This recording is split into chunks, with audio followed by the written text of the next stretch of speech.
It's a cold and foggy winter morning, and I'm standing on the world's tallest bungee platform. The platform I'm standing on is so tiny that I have to stand on my toes and balance myself against the wind. The operator tied one end of the bungee cord to my ankle and threw the slack in the air. I can feel the weight of the rope on my ankle slowly dragging me down. I look down. All the buildings are buried in heavy fog. There is only one voice in my head: I can't do this. So I turn around and tell them that I want to quit. And then I see a huge quote printed on the glass window right next to me. Life begins at the edge of your comfort zone. I don't know why, but this short yet powerful sentence gave me the final push. Before I realized this, I walked straight to the platform and jumped off the world's highest bungee platform.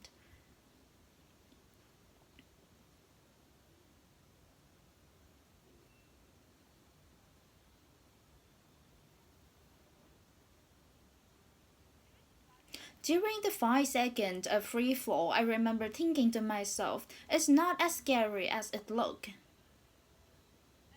And that thought led to a whole new world. Every time I hear the voice of fears in my head, I can't live short because I cannot find anything better. I'm scared entering a new relationship because I don't want to be hurt again. Words into the state. The voice repeating in my head. Every time I hear that voice, I take a deep breath and tell myself it's never as scary as it looks. Let me take you back to the summer of 2007. A remote village in Cambodia, a small room in a domestic violence victim center. It's my first day of work. I walked into the room and was introduced to an 18-year-old girl. Her name was Chia.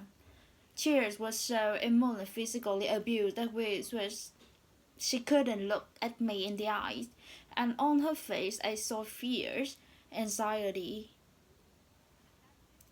and that day she refused to take our help and went back to her husband. And of course, for the next few months, she would do that again and again, to only come back with more bruises and cut. She knew that she should leave her husband, but she's scared because she and do not know that she could live her life on her own. To help Jia, or thousands of other girls like Jia, I started a vocational skill training. After 3 months of training, magic happened and Jia became confidence and dignity, stepped out of the fears and found a job in local hotel and separated with her husband. She started a new chapter of life at the edge of her comfort zone. Chia may be an extreme example, but I can see myself in her, and maybe you can too. What is this that you're not doing because the fear of failure? Finding a new job, starting a new company, or asking someone out for a date? For me, it was the fear of public speaking. Whenever it says, I encourage you to try it because I cheers found and I found. And I think you will find too, it's never as scary as it looks. And you are stronger and more capable than you thought. The second story is about embracing uncertainty. My friend John lived in extreme comfort in Hong Kong. He worked from 9 to 5 and received a very good pay. But he this personally about his job and life, and he's constantly complaining about it. He has lived his whole life with certainty, and the fear of losing what he had is stopping him from pursuing his passion.